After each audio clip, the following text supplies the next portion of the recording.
ഇപ്പോൾ മുതൽ നമുക്ക് ചുറ്റും നടക്കാൻ പോകുന്ന കാര്യങ്ങൾ താൻ കറക്റ്റായി പ്രെഡിക്റ്റ് ചെയ്യാമെന്ന് ട്രൂമാൻ ഭാര്യയോട് പറയുന്നു. ഒരു സ്ത്രീ ഇപ്പോൾ കാറിന് പുറകിലൂടെ ഒരു റെഡ് ബൈക്കിൽ വലതുവശത്തേക്ക് പോകുമെന്നും അതിനു പുറകെ കയ്യിൽ ഒരു ബൊക്കെ ഫ്ലവേഴ്സുമായി ഒരാൾ ഇടതുവശത്തേക്ക് പോകുമെന്നും ഇവരെല്ലാം പോയി കഴിഞ്ഞതിന് ശേഷം അധികം വൈകാതെ ഒരു മഞ്ഞ കാർ വലതുവശത്തേക്ക് പോകുമെന്നും ട്രൂമാൻ പറയുന്നു. അങ്ങനെ പല കാര്യങ്ങളും ട്രൂമാൻ പ്രെഡിക്റ്റ് ചെയ്യുന്നു. ട്രൂമാൻ പറഞ്ഞ പോലെ തന്നെ എല്ലാ കാര്യങ്ങളും നടക്കുന്നു.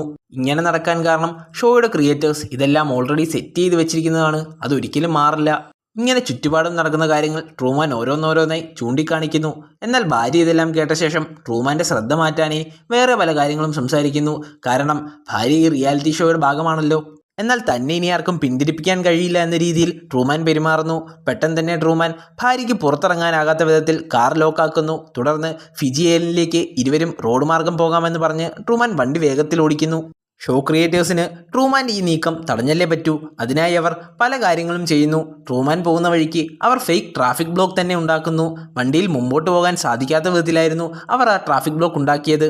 എന്നാൽ ഇത് ആരുടെയൊക്കെയോ പ്ലാനാണെന്ന് അപ്പോഴേക്കും ട്രൂമാന് മനസ്സിലായിരുന്നു. അതിനാൽ തന്നെ ട്രൂമാൻ വണ്ടി റിവേഴ്സ് എടുത്ത് പുറകിലേക്ക് പോകുന്നു. ശേഷം ഒരു ജംഗ്ഷനിലെത്തി അവിടെ കുറേ നേരം ചുറ്റിക്കറക്കുന്നു. ആ ജംഗ്ഷൻ ഒരു വൃത്താകൃതിയിലാണുള്ളത്. ജംഗ്ഷനിൽ നിന്ന് പല വഴികൾ പുറത്തേക്ക് പോകാനുണ്ടായിരുന്നു. ട്രൂമാൻ ഇങ്ങനെ ചെയ്തത് ഷോ ക്രിയേറ്റേഴ്സിന് ട്രൂമാൻ ഇതുവഴി പുറത്തേക്ക് പോകുമെന്ന് ഒരു ഐഡിയ കൊടുക്കാതിരിക്കാനായിരുന്നു. ജംഗ്ഷനിൽ നിന്ന് പെട്ടെന്ന് ട്രൂമാൻ നേരത്തെ സഞ്ചരിച്ച വഴിയിലൂടെ തന്നെ പോകുന്നു. എന്നാൽ തങ്ങൾ കുറച്ചു മുമ്പേ കണ്ട ട്രാഫിക് ബ്ലോക്ക് അപ്പോൾ അവിടെ നിന്നും അപ്രത്യക്ഷമായിരുന്നു. ട്രൂമാൻ ആ വഴിയിലൂടെ തന്നെ യാത്ര തുടരുന്നു.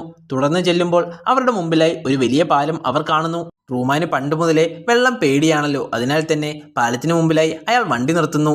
പാലത്തിൽ നിന്ന് അയാൾ തിരിച്ചു പോകുമെന്ന് ഷോ ക്രിയേറ്റേഴ്സും ഭാര്യയും വിശ്വസിച്ചു. എന്നാൽ എങ്ങനെയെങ്കിലും പാലം കടന്ന് ഫിജി ഐലൻഡിലേക്ക് പോകണമെന്ന് ട്രൂമാൻ മനസ്സിൽ ഉറപ്പിച്ചിരുന്നു.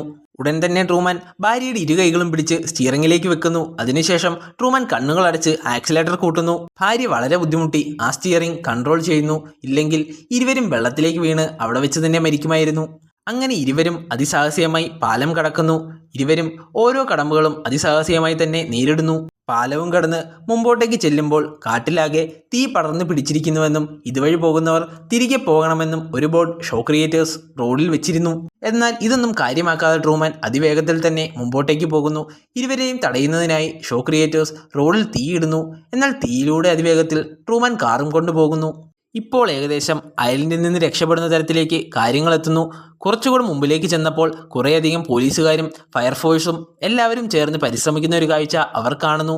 അവരോട് ഇതിനെപ്പറ്റി തിരക്കിയപ്പോൾ ഇവിടെ ഒരു ന്യൂക്ലിയർ പവർ പ്ലാന്റ് ഉണ്ടായിരുന്നുവെന്നും അത് ലീക്കായിരിക്കുന്നുവെന്നും അവർ പറയുന്നു.